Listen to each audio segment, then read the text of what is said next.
이사야 16장 1절부터 14절 1절 너희는 이 땅 통치자에게 어린 양들을 들이되 셀라에서부터 광야를 지나 딸 시온산으로 보낼지니라. 모압의 딸들은 아르논 나루에서 떠다니는 새 같고 보금자리에서 흩어진 새 새끼 같을 것이라. 너는 방도를 베풀며 공의로 판결하며 대낮에 밤같이 그늘을 지으며 쫓겨난 자들을 숨기며 도망한 자들을 발각되게 하지 말며 나의 쫓겨난 자들이 너와 함께 있게 하되 너 모압은 멸절하는 자 앞에서 그들에게 피할 곳이 되라.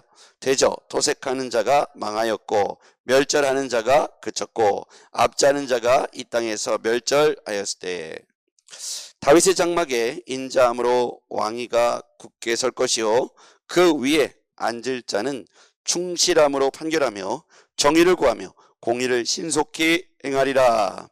우리가 모압의 교만을 들었나니 심히 교만하도다. 그가 거만하며 교만하며 분노함도 들었거니와 그의 자랑이 헛되도다. 그러므로 모압을 위하여 통곡하되 다 통곡하며 기라레셋 건포도 떡을 위하여 그들이 슬퍼하며 심히 근심하리니 이는 에스본의 밭과 신마의 포도나무가 말랐습니다. 전에는 그 가지가 야셀에 미쳐 광야에 이르고 그 싹이 자라서 바다를 건넜었더니 이제 열국의 주권자들이 그 좋은 가지를 꺾었도다. 그러므로 내가 야셀의 울음처럼 신마의 포도나무를 위하여 울리라. 에스본이여 알레여 내 눈물로 너를 적시리니 너의 여름 실과 내 농작물의 즐거운 소리가 그쳤습니다. 즐거움과 기쁨이 기름진 밭에서 떠났고 포도원에는 노래와 즐거운 소리가 없어지겠고 들에는 포도를 밟을 사람이 없으리니 이는 내가 즐거운 소리를 그치게 하였습니다. 이러므로 내 마음이 모압을 위하여 수금같이 소리를 바라며 내 창자가 기라레셋을 위하여 그러하도다. 모압이 그 산당에서 피곤하도록 봉사하며 자기 성소에 나아가서 기도할지라도 소용없으리로다.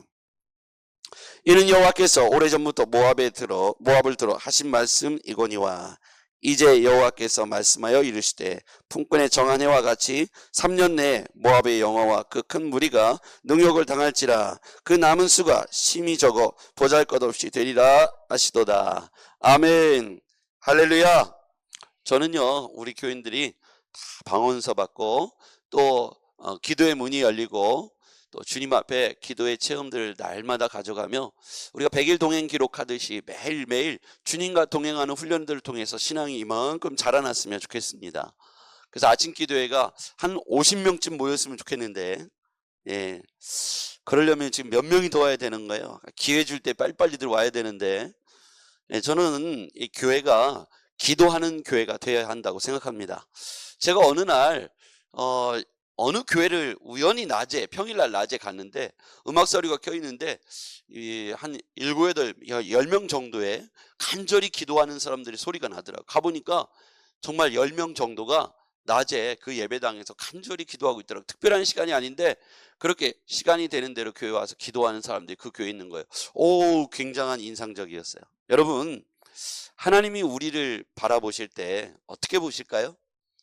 전능하신 하나님은 오늘도 우리의 삶을 이렇게 들여다보고 계시는 거예요. 그래서 우리가 하나님 앞에 지금 기도하는지 아니면 하나님과 마음이 멀어졌는지 세상과 가까워졌는지 우리 하나님께서 우리의 마음들을 이렇게 들여다보고 계시죠. 여러분, 하나님이 무관심한 게 아니라 하나님이 우리를 방임하는 게 아니고 관심이 없는 게 아니에요. 눈동자같이 매일같이 우리의 삶을 들여다보고 있다라고 저는 믿습니다. 성경의 곳곳에 하나님이 우리와 함께 하시고 우리를 들여다보시고 우리를 통제하시고 통치하신다. 우리가 바다 끝에 거할지라도 저 산 끝에 올라갈지라도 하나님은 그 골짜기 속에서도 우리의 삶의 통치자 주권자가 되시는 줄 믿습니다. 자, 오늘 하나님이 가장 싫어하는 것 중에 하나가 교만입니다. 하나님은 정의로우시고 공의로우신 분이시며 가장 싫어하는 게 교만입니다. 오늘 이 페이지에 보면 오늘 말씀에 보면 모압을 향한 심판의 경고가 나옵니다. 근데 모압의 가장 이 심판에 근접한 이유가 뭐냐? 그들이 거만하고 교만했기 때문입니다. 6절 말씀 가보죠. 6절입니다. 같이요. 시작. 우리가 모압의 교만을 들었나니 심히 교만하도다. 그가 거만하며 교만하며 분노함도 들었거니와 그의 자랑이 헛되도다. 모압이라는 나라가 하나님 앞에서 이렇게 교만하여 거만하여, 하나님이 보실 때 그들의 자랑함이, 그들의 거만함이, 교만함이 하늘 끝에 닿았다는 거예요. 마치 바벨탑 사건과 같은 것이죠. 하나님을 의지하지 않고 자신 스스로 뭔가 이룬 것처럼 착각하는 세월들이 있습니다. 우리는 잊지 말아야 합니다. 지금까지 살아온 모든 세월 속에서 하나님이 주권적으로 우리를 인도하셨다는 사실을 잊지 마시길 바랍니다. 우리가 이 땅에 태어난 것이 어느 날 우연히 던져진 존재가 아니라는 거예요. 하나님이 우리를 이런 형상과 모양과 이런 성품을 가지고 이 땅에 태어나게 하신 것이 우연히 갑자기 아무 뜻 없이 아무 계획 없이 어쩌다 걸린 인생이 아니라는 겁니다. 하나님은 철저히 계획 가운데 우리를 여기까지 인도해 주셨다. 그럼 우리가 어디로 가는 것이 살 길인가? 오늘 성경의 5절입니다. 5절 같이 읽어볼게요. 모압이 살 길이고 우리의 살 길입니다. 같이요. 시작. 다윗의 장막에 인자함으로 왕위가 굳게 설 것이요 그 위에 앉을 자를 충실함으로 판결하며 정의를 구하며 공의를 신속히 행할지니라. 아멘. 다윗의 장막, 하나님의 백성들, 다윗의 가문, 그 가문을 통해서 모압이 조공을 바쳤던, 그래서 그 보호 아래서 안정적인 삶을 살았는데 이제 교만하고 거만해져서 다윗의 장막을 넘어, 즉 이제 하나님의 백성들 두려워하지 않고 하나님을 두려워하지 않고 스스로 교만하고 거만해져서 자기의 세력들이 좀 더 커졌다고 말이죠. 자신들이 이제까지 입은 은혜들을 다 잊어버리고 이제 스스로 거만하고 교만하고 자랑하는 모습이 헛되다라고 말하는 거예요. 그래서 우리가 살아갈 길은 모압도 그렇지만 우리 인생들이 다시 다윗의 장막에 인자함으로 무릎 꿇는 인생들이 되어야 합니다. 시선이 조금만 멀어지면 그냥 조금 더 빨리 가고 멀어지고 하는 거죠. 어린아이들 이렇게 키우면, 우리 찬이가 어렸을 때 보니까요, 얘들이 길을 조금만 알면 막 달려가요. 자기가 길을 안다고. 천천히 부모 옆에 가거나 뒤에 따라오면 안전할 텐데 안다고 막 뛰어갑니다. 그럼 위험하죠, 그죠? 찻길에서도 멈추지 않고 막 뛰어나가고 길도 앞에서 잘못 들고. 그래서 우리 아이들을 좀 잃어버려 본 경험이 있어요. 5번 잃어버려 본 것 같아요. 그러니까 그 순간이 너무 끔찍하고 멀더라고요. 집에 오는 길을 안다고 먼저 선생님보다 먼저 가갖고 중간에 길을 잃어버렸는데 밤이 깜깜했는데 8시가 넘었는데도 못 찾아가지고 경찰을 부르고 간신히 찾은 거예요. 그 초등학교 들어가기 전에. 찬이, 건이 중에 누구였을까요? 예? 누구였을 것 같아요? 예, 걔는요 자신감이 있어요. 왜냐면 걔는 원래 이렇게 등치도 컸고, 그리고 그때도 이렇게 등치가 컸어요. 그러니까 얘가 볼 때 자기가 다 아는 거예요. 근데 여기에서 우리가 이제 함정이 있어요. 찬이는 핸디캡이 있잖아요, 그죠? 그러니까 찬이는 늘 제 옆에 있어요. 그게 가장 안전하다는 걸 알아요. 지금도 찬이는 제 옆에 있잖아요. 제 반경내에 이렇게 있잖아요, 그죠? 예, 전화하면 늘 지금도 제 이제 대화를 많이 하고 이렇게 하니까 항상 찬이는 안정된 길을 가게 되는 것 같아요. 왜 그럴까요? 자기의 약함을 인정하니까 그래요. 약함을 인정하니까 찬이는 누구보다도 안정된 삶을 사는 거예요. 그러니까 우리가 이런 거예요. 내가 좀 뭘 알고 내가 뭘 좀 더 할 수 있을 때 우리는 내 자신이 뭔가를 결정하려고 하고 한 발 가다 보면 사실은 우리가 앞서간 어른들의 이야기를 들으면 수고로움을 좀 줄일 수 있어요, 그렇죠? 실수를 줄이고 오차를 줄이고 번거로움을 줄일 수 있어요. 그런데 보통 청소년들은 이렇게 생각해요. 내가 다 경험해보고 나도 결정하고 싶어요 라고 생각해요. 그래서 우리 아이들 보면 해서는 안 될 결정들을 막 지르잖아요, 그렇죠? 그럼 어른들의 입장에서 30년 먼저 살아본 어른들의 입장에서는 그게 얼마나 부질없고 위험하다는 걸 잘 알고 있어서 그러면 안 돼 라고 다독이는데 말을 안 들어요. 마침내 막다른 길에 가봐야 울면서 말을 듣는 거죠. 그런 것 같아요. 우리의 약점을 인정하고 연약함을 인정하고 우리의 부족함을 인정할 때 이건 겸손이라고 그러죠. 겸손하면 안전하게 되는 거예요. 그런데 이 모압처럼 거만하고 교만하면 어떻게 될까요? 잘 안다고 말하면 이렇게 먼저 앞서가는 거죠. 앞서가고 스스로 결정을 내리고 자기가 책임을 진다고 말하는 거예요. 근데 여러분, 그 대가가 얼마나 참혹합니까? 많은 시간들을 헤매야 되잖아요. 좋은 안내자, 코치, 좋은 선생님, 좋은 목자를 만나면 안전하게 되는 거예요. 할렐루야. 이게 신앙에 정말 우리가 지혜롭게 이 길을 잘 따라가야 합니다. 권면을 잘 듣는 양이 있고 잘 말을 듣지 않는 양이 있어요. 여러분은 어떤 양입니까? 잘 듣는 양이 되기를 바랍니다. 예, 김한나 양, 잘 듣는 양이 되기를 바랍니다. 예, 제일 잘 듣는 사람이니까 제가 말한 거예요. 여러분, 우리가 신앙생활 하면서 좋은 리더를 만나서 좋은 제자로 영적 성숙을 이뤄가면서 차근차근 이렇게 성장했을 때 하나님께서 복을 주시고 하나님께서 세워주시고 하나님께서 누구보다도 견고하게 이끌어 가시죠. 가르치다 보면 아이가 말을 잘 듣는 사람이 있고 말을 잘 듣지 않는 사람이 있어요. 여러분, 근데 잘 듣는 사람에게는 더 많이 가르쳐주고 싶고 더 잘해주고 싶고 그렇지 않던가요? 권지숙 선생님 어떻습니까? 제자가 찾아와서 궁금해하고 배우고 싶어하는 열의와 눈총으로 찾아오면 뭐 돈을 써서라도 이 아이에게 잘해주고 싶고 이렇게 칭찬해주고 싶고 좋은 길로 인도해주고 싶을 것 같아요. 여러분, 우리가 하나님 앞에서 그런 존재가 바로 겸손한 사람입니다.